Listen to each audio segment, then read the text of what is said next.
Pabrik gula Jawa palsu di Kelurahan Tambak Romo, Cepu, Blora, Jawa Tengah digerebek Dinas Kesehatan Blora. Di lokasi, petugas menemukan ribuan gula Jawa palsu siap edar.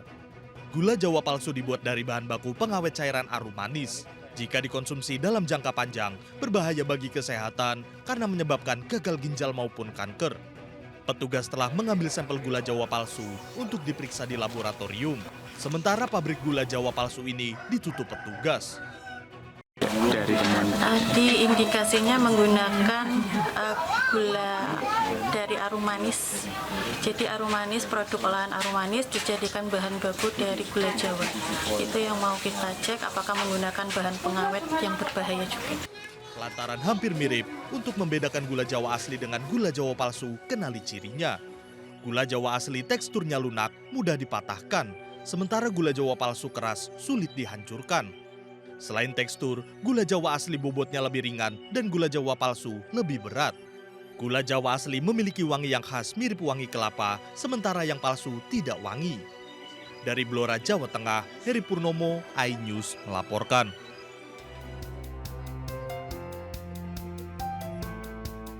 Presiden Joko Widodo meresmikan peluncuran Golden Visa di Jakarta pada Kamis pagi. Golden Visa merupakan produk keimigrasian yang memungkinkan warga negara asing untuk masuk dan tinggal di Indonesia dalam jangka waktu 5 hingga 10 tahun.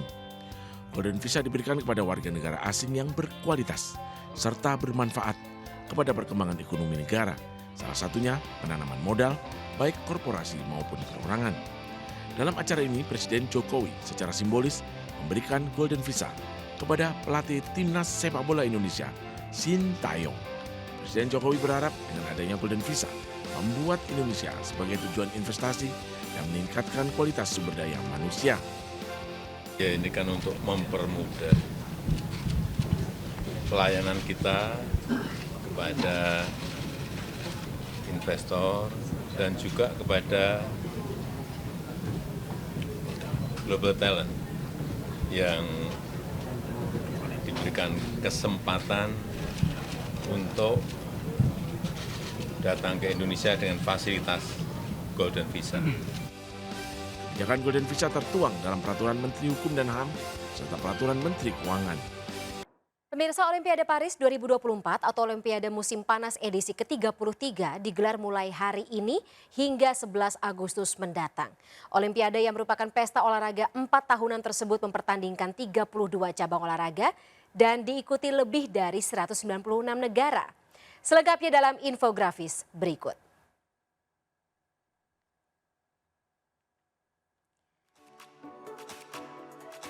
Ya pemirsa, untuk kali ketiga Paris menjadi tuan rumah Olimpiade musim panas setelah tahun 1900 dan 1924. Terdapat 5 kandidat kota yang mengajukan diri dalam sidang Komite Olahraga Internasional atau IOC. Namun Hamburg, Roma, dan Budapest mengundurkan diri sehingga tersisa Paris dan Los Angeles.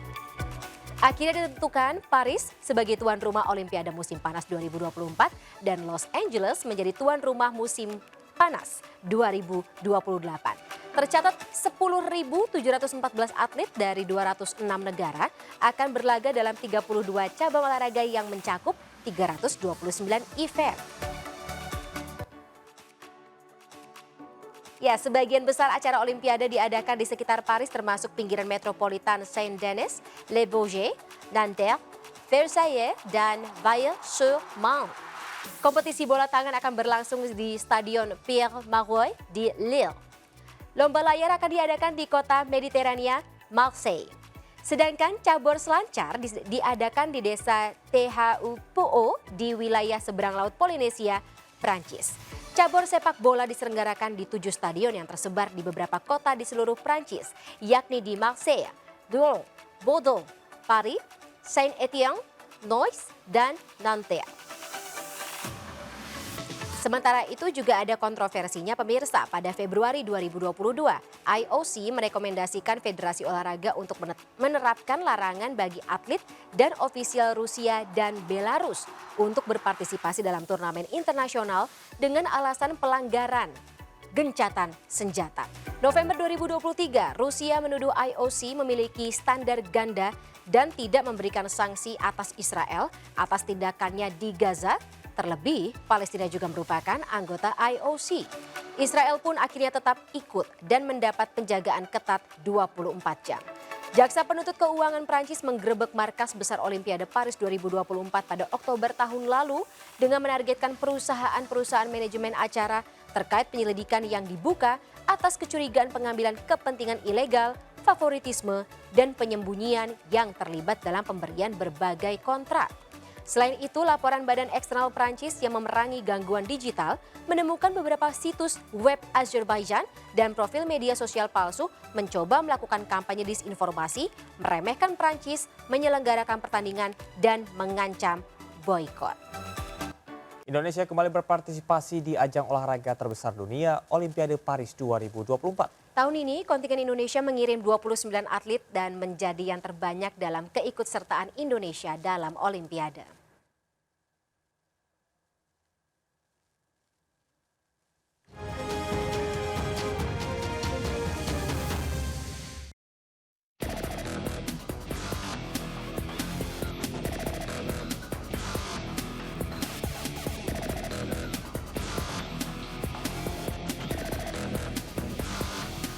Olimpiade ke-33 akan berlangsung di Paris, Prancis mulai 26 Juli hingga 11 Agustus 2024. Indonesia kembali berpartisipasi dan mereka siap untuk mendapatkan medali sebanyak-banyaknya.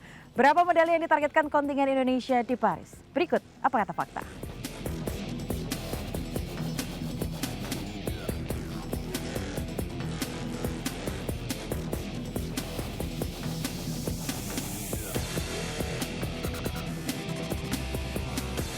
Di Olimpiade kali ini, kontingen Indonesia mengirimkan 29 atlet yang terdiri dari 16 atlet putra dan 13 atlet putri. Total jumlah kontingen yakni 86 orang termasuk pelatih serta ofisial. Jumlah 29 atlet ini menjadi yang terbanyak sepanjang keikutsertaan Indonesia di Olimpiade. Sementara itu untuk cabang olahraga, kontingen Indonesia nantinya akan mengikuti 12 cabang olahraga, di antaranya bulu tangkis, angkat besi, dan panjat tebing, di mana ya kontingen Indonesia berharap dapat meraih medali.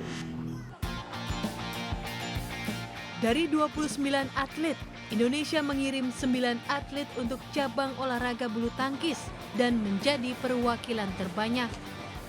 Diikuti panjat tebing dan panahan, 4 atlet. Kemudian angkat besi 3 atlet, renang 2 atlet, dan sisa cabur lainnya 1 atlet. Tampil di Olimpiade 2024, cabur bulu tangkis atau badminton masih menjadi harapan merah putih meraih emas. Sepanjang sejarah, sejak Olimpiade Barcelona 1992, cabur badminton hanya sekali absen menyumbang emas, yaitu saat Olimpiade London 2012. Medali emas terakhir cabang olahraga badminton di Olimpiade disumbangkan oleh Apriani Rahayu ketika berpasangan dengan Greysia Poli di nomor ganda putri Olimpiade Tokyo 2020. Dan di Olimpiade 2024, Apriani kembali tampil di ganda putri berpasangan dengan Fadia Silva Ramadanti. Di Olimpiade kali ini, tim bulu tangkis Indonesia tampil di 5 nomor, yakni tunggal putra, tunggal putri, ganda putra, ganda putri, serta ganda campuran.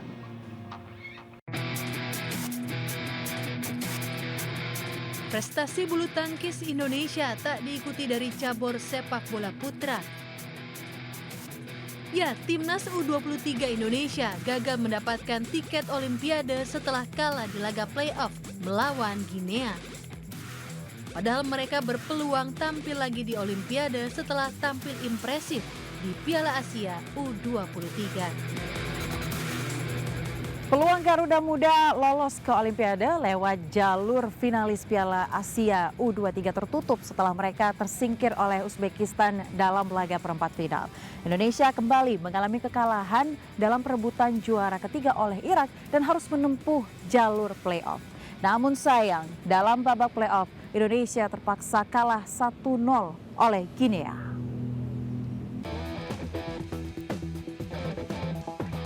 Pada pelepasan kontingen Indonesia menuju Olimpiade 2024 di Istana Merdeka 10 Juli lalu, Presiden Joko Widodo berpesan agar atlet Indonesia dapat meraih medali Olimpiade. Jokowi berharap bendera merah putih bisa berkibar dan lagu Indonesia Raya berkumandang di arena Olimpiade. Ya pemirsa, mari kita berharap agar seluruh atlet Indonesia dapat menunjukkan performa terbaiknya untuk mengharumkan nama Indonesia di ajang olahraga terbesar di dunia. Saya Aya Nufus beserta juru kamera Sutrisno, demikian Apa Kata Fakta.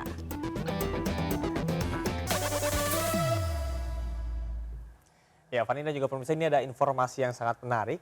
Ada saja ide untuk menonjol dan menarik perhatian pelanggan.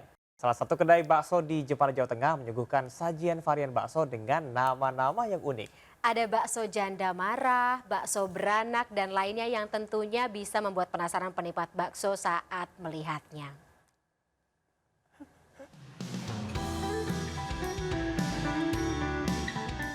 Kedai bakso jegluk milik Subakir di Jalan Raden Mas Sosrodiningrat, Ngabul, Jepara, Jawa Tengah ini menyedot perhatian pelanggan lantaran nama-nama varian bakso yang tidak biasa. Oleh pemilik kedai, bakso di sini diberi nama sesuai dengan bentuk dan komposisinya. Ada bakso bambu dengan bentuk menyerupai bambu yang di dalamnya berisi 2 bakso bulat serta daging cincang.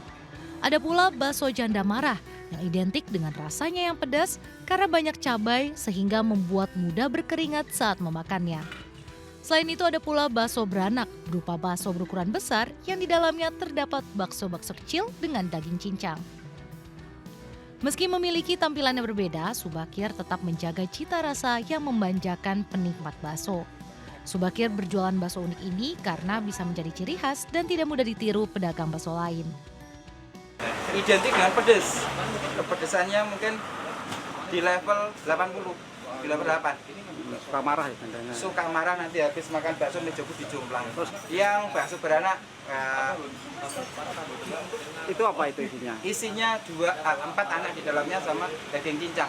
Biar tidak mudah ditiru dengan tukang-tukang bakso lain. Kreatif saja. Hampir setiap hari kedai bakso ini dikunjungi banyak pembeli. Keunikan nama bakso ini mampu mengundang penasaran para penikmat bakso. Nama-nama bakso itu aneh karena saya juga termasuk pecinta pentol atau pecinta bakso ya. Mulai dari bakso beranak, bakso apa itu, pokoknya banyak ya. Nama-nama bakso itu banyak, terus namanya itu yang jeleneh-jeleneh kayak gitu. Memang sekarang kalau nggak jeleneh kan orang nggak penasaran gitu. Dengan ukuran bakso yang besar dan juga padat, dipastikan akan membuat kenyang pembeli. Satu porsi bakso bisa dinikmati dengan membayar Rp25.000. Dari Jepara, Jawa Tengah, Alip Sutarto melaporkan. Pemirsa, Anda penggemar bebek goreng yang menginginkan sajian lezat dan juga lebih sehat, patut mencoba yang satu ini, bebek goreng rempah tanpa minyak. Ya, hidangan yang hadir di Kota Semarang, Jawa Tengah ini tak hanya menawarkan cita rasa tinggi dengan wangi rempah, juga tentunya lebih sehat karena diolah tanpa menggunakan minyak goreng.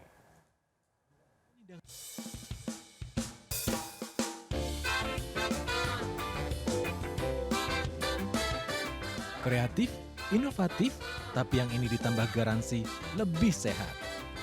Bebek goreng rempah tanpa minyak. Penasaran kan? Keunikan hidangan ini terletak pada teknik penggorengannya. Bebek yang telah dipotong digoreng tanpa minyak goreng. Lebih sehat karena tanpa minyak goreng sehingga mengurangi kandungan lemak jahat. Rasanya tentu saja enak.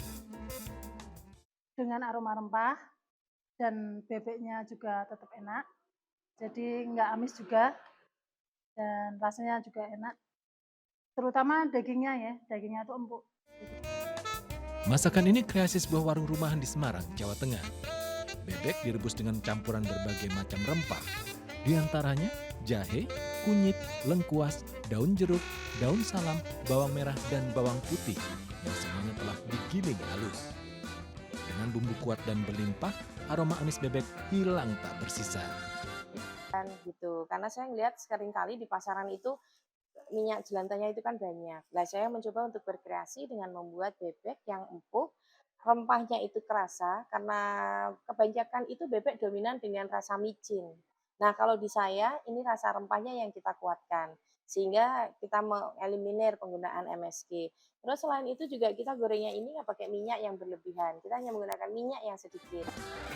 Tak hanya rasa yang enak, bebek goreng rempah tanpa minyak juga memiliki tekstur empuk. Jangan lupa dinikmati dengan nasi hangat dan sambal khas yang pedas. Dijamin pengen nambah terus. Dari Semarang, Jawa Tengah, Taufik Budi, iNews melaporkan. Kemeriahan Gaikindo Indonesia International Auto Show 2024 masih terasa dan pengunjung terus berdatangan. Tidak hanya menyaksikan beragam otomotif, para pengunjung memanfaatkan Gias 2024 untuk healing atau melepas penat.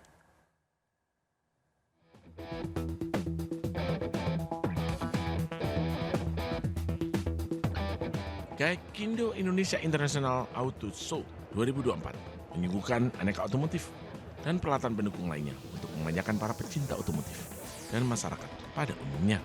Event yang sudah digelar sejak 18 Juli mendapatkan antusias pengunjung yang cukup tinggi. Para pengunjung mengaku cukup senang karena gelaran Gias tahun ini menampilkan mobil-mobil dengan model dan harga yang variatif, mulai dari harga yang reguler hingga di kelas premium. Tak hanya mobil konvensional, mobil listrik dengan model futuristik ditampilkan pun. Pengunjung berharap edukasi mengenai pasca penjualan after sales dari mobil listrik tidak mengkhawatirkan. Event ini memberikan suatu edukasi kepada masyarakat, khususnya dengan model EV ini kan tentunya masyarakat masih belum paham ya mengenai after sales.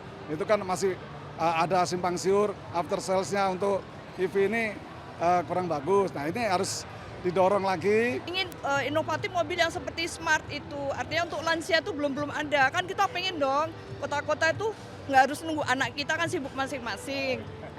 Kita perlu mobil yang smart, kecil, tapi kita bisa berdua yang nggak terlalu berat gitu ya. Gias 2024 diramaikan 55 merek otomotif, 120 merek aksesoris otomotif lainnya. Ya pemirsa, memang begitulah salah satu kemeriahan yang dirasakan salah satu pengunjung, dan memang kami memantau ini antusias dari warga atau pengunjung begitu tinggi, dan masih ada waktu bagi Anda yang akan berkunjung atau datang ke Gias karena masih akan terus berlangsung hingga tanggal 28 Juli 2024 mendatang. Kevin Pakan, Ilham Zarkasih, iNews melaporkan. Lokasi penampungan calon pekerja migran di Medan, Sumatera Utara digerebek petugas Badan Perlindungan Pekerja Migran Indonesia. Para calon tenaga kerja yang umumnya wanita akan dipekerjakan sebagai operator judi online di Kamboja.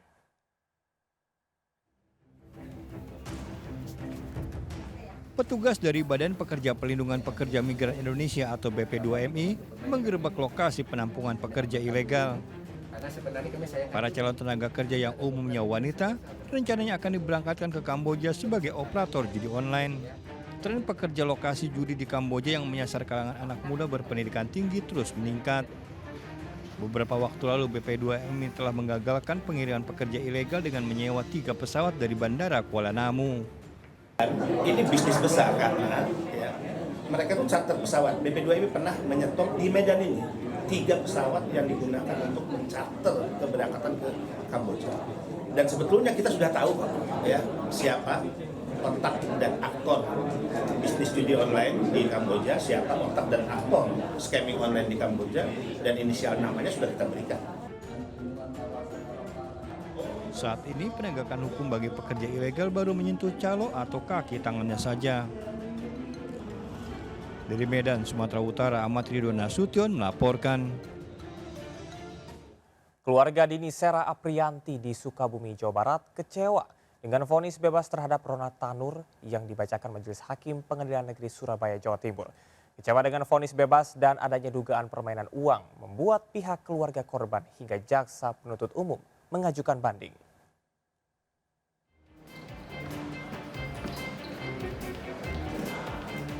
Pengadilan Negeri Surabaya, Jawa Timur memvonis bebas Gregorius Ronald Tanur.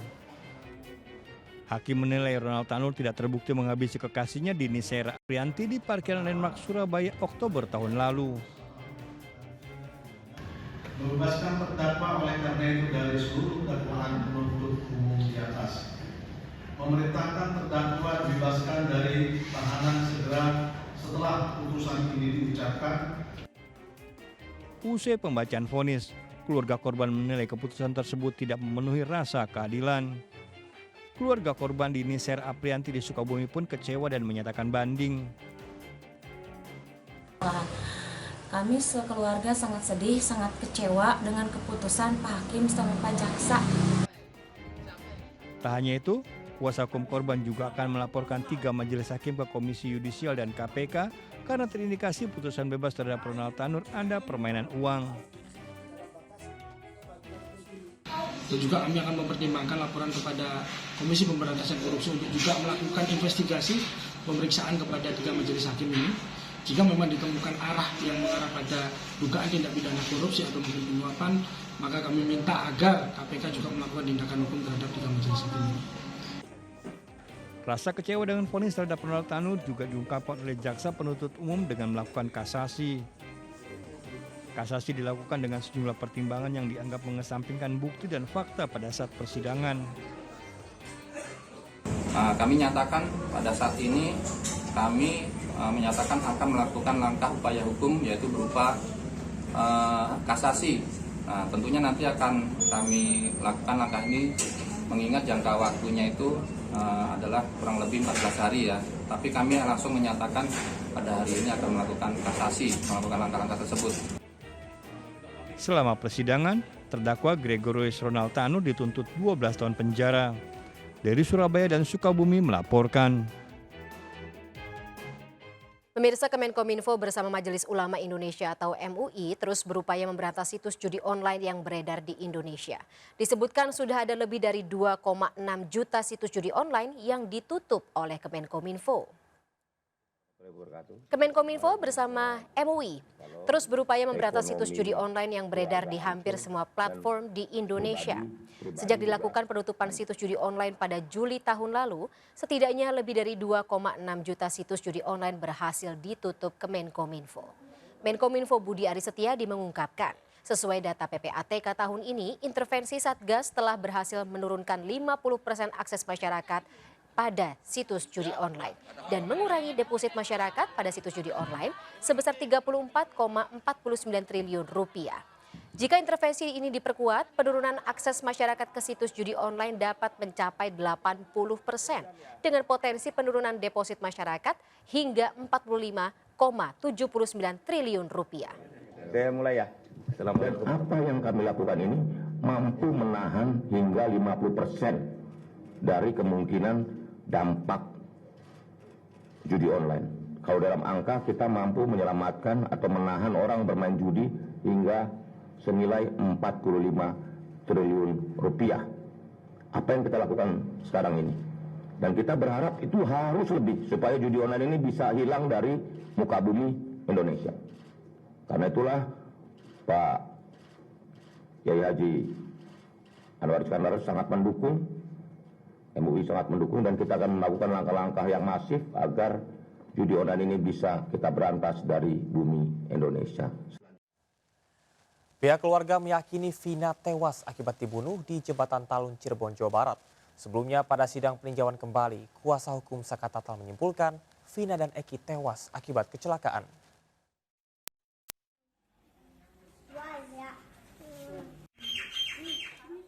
Pengadilan Negeri Cirebon, Jawa Barat menggelar sidang peninjauan kembali kasus kematian Vina dan Eki. Pada sidang perdana, pihak kuasa hukum Saka Tatal melansir Vina dan Eki tewas akibat kecelakaan. Namun pihak keluarga Vina meyakini Vina tewas akibat pembunuhan. Selain dari luka di sekujur tubuh yang tak wajar, juga terdapat kerusakan pada bagian kemaluan gadis berusia 16 tahun tersebut. Hasil ekshumasi setelah 9 hari dimakamkan, ditemukan luka patah tulang. Luka tusuk sih nggak ada luka tusuk, tapi ada luka-luka yang menurut saya ini adalah pembunuhan dan pemerkosaan. Nggak wajar gitu Mbak? Ya.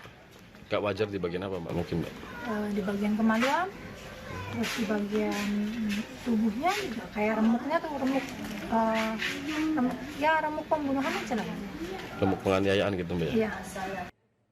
Rencananya sidang PK akan dilanjutkan pada hari Jumat ini dengan agenda pembacaan kontra memori dari jaksa. Dari Cirebon, Jawa Barat, Toh Iskandar melaporkan. Pemirsa, jelang pindah kantor ke Ibu Kota Nusantara, Presiden Joko Widodo terus memantau proses pembangunan infrastruktur di sana. Jokowi pun pastikan suplai kebutuhan air bersih di Ibu Kota Nusantara telah tersedia. Hari ini ada rencana rapat dengan Menhub, Pak, soal persiapan keberangkatan Bapak ke IKN. Ada rencana rapat dengan Menhub? Saya tetap akan melihat fasilitasnya sudah selesai atau belum, siap atau belum. Yang disampaikan ke saya, akhirnya sudah masuk.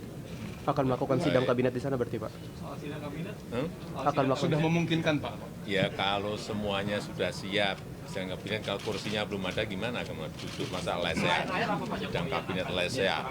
Pak, soal asuransi semuanya kesiapan, kesiapan di IKN, dan kita tidak ingin memaksa-maksa yang nanti akan menurunkan kualitas interior, kualitas bangunan, enggak. Terima kasih, Anda masih di seputar iNews Pagi. Pemirsa, uji coba makan bergizi gratis digelar di sebuah sekolah dasar negeri di Kota Solo, Jawa Tengah. Menunya lengkap, nasi, ayam goreng, sayuran, buah, dan susu kotak diberikan pada seluruh siswa dari kelas 1 sampai kelas 6.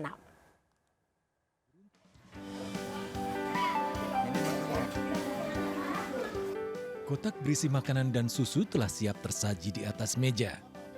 Murid-murid SD Negeri Tugu 120, Jalan Halilintar Ketingan, Jebres, Solo, beruntung berkesempatan menikmati makan siang bergizi gratis. Ada 213 paket nasi dengan lauk ayam, sayur dan buah, serta susu kotak diberikan kepada seluruh murid dari kelas 1 hingga kelas 6. Lauknya cocok dengan selera anak-anak. Siapa? Kinanti. Kelas berapa? Maam apa ini? Maam apa, Dek? Enak nggak, Mami? Enak ya? Makan siang bergizi gratis diberikan pada waktu istirahat. Ini merupakan bagian dari uji coba program makan bergizi gratis dari pemerintah. Dibagikan kepada anak-anak untuk pagi. Itu satu kali pemberian atau nanti masih ada lagi, Ibu? Masih ada lagi, insya Allah kemarin di Agustus akan memberikan selama 12 hari. Yang diberikan kelas berapa saja, Ibu? Seluruh siswa kelas 1 sampai 6. Rencananya makan siang bergizi gratis ini akan digelar selama 12 hari ke depan. Pembagian makan siang bergizi gratis ini dimaksudkan untuk menjaga dan memberikan gizi cukup bagi anak-anak. Dari Solo, Jawa Tengah, Septiantoro melaporkan. 1 jet tempur Rafale dan 2 pesawat kargo tiba di Terminal Selatan Pangkalan TNI Angkatan Udara Halim Perdana Kusuma, Jakarta. Kedatangan French Air dan Space Force dalam rangka misi Pegasi 2024.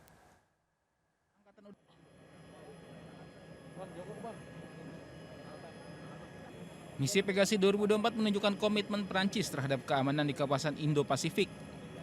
Adapun dalam misi Pegasi 2024, Angkatan Udara Prancis membawa 2 pesawat Airbus A330, 2 pesawat Airbus A400 Atlas, dan 2 pesawat Rafale. Pesawat-pesawat itu singgah di Indonesia setelah mengikuti latihan bersama Pitchback 2024 di Australia.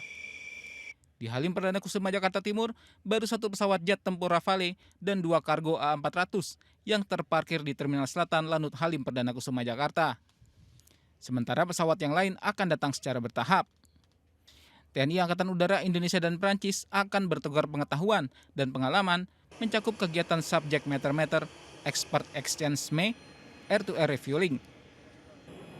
Dassault Rafale yang baru dibeli RI akan dipamerkan pemerintah Prancis dalam acara misi Pegasi 2024 di Halim Perdana Kusuma dari tanggal 20 Juli hingga 27 Juli 2024. Sebagai informasi, Indonesia memborong 42 jet tempur Rafale. Pengiriman pertama akan dilakukan pada 2026 mendatang.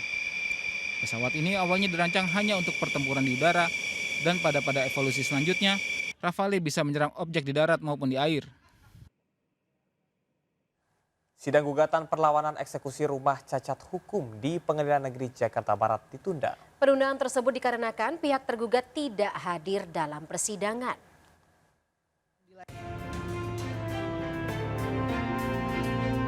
RPA Perindo mendampingi korban eksekusi rumah menjalani sidang di Pengadilan Negeri Jakarta Barat. Gugatan dilayangkan para ahli waris karena proses eksekusi rumah di kawasan Kembangan itu dinilai cacat hukum. Namun penggugat kecewa usai sidang ditunda karena pihak tergugat tidak hadir. Tentunya untuk sidang hari ini yang saya harapkan tidak sesuai dengan harapan karena semua yang kita duga melakukan kecurangan terhadap saya itu tidak hadir. Kita sudah gugat kalau nggak salah 5 pihak. Kami berharap pada persidangan berikutnya, kan ini tadi sudah dibilang oleh Majelis Hakim dilanjutkan pada tanggal 6 Agustus, mereka dapat hadir ya, sehingga pihak-pihak terkait yang telah membuat cacat hukum sertifikat ini bisa bertanggung jawab. Melalui pendampingan RPA Perindo berharap pada persidangan selanjutnya majelis memberikan keadilan dan kepastian hukum bagi penggugat. Dari Jakarta, Abdul Aziz, Auliasyah Ramadan, iNews melaporkan. Sebagai negara yang kental dengan kehidupan beragama, Indonesia memiliki sejumlah situs wisata religi yang dapat menjadi rujukan untuk berlibur sambil beribadah. Ya, salah satunya di Desa Wisata Religi Leuwi Munding di Kecamatan Leuwi Munding, Kabupaten Majalengka, Jawa Barat.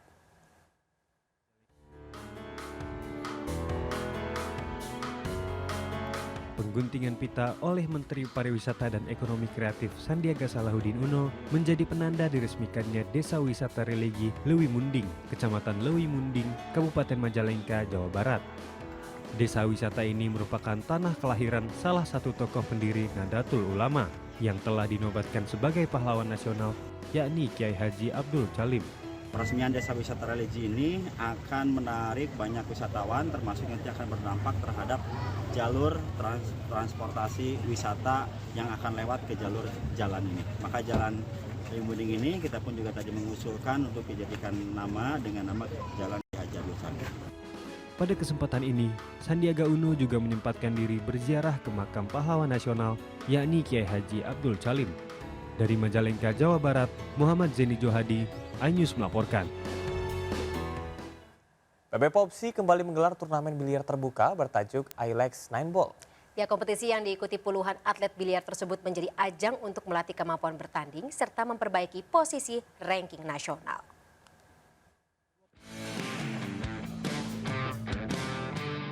PB Popsi resmi membuka turnamen biliar terbuka bertajuk ILEX 9 Ball di Harsa Billiard Serua Ciputat, Tangerang Selatan, Banten. Turnamen yang berlangsung pada 23 hingga 27 Juli 2024 ini diikuti 128 peserta dari berbagai daerah.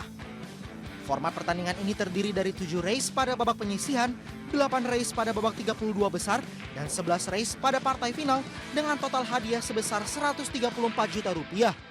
Bagus sih, sekarang kan pada banyak turnamen, ya semoga bisa juara lah. Dengan adanya turnamen ini adalah supaya biliar ini semakin dikenal oleh masyarakat luas untuk menjadikan biliar ini sebagai selain gaya hidup juga menjadikan biliar ini sebagai olahraga prestasi. Gelaran turnamen ILEX 9 Ball PB Popsi diharapkan dapat memberi dampak positif kepada para atlet biliar Indonesia untuk semakin berkembang. Dari Tangerang Selatan, Banten, Nunung Purnomo, iNews melaporkan.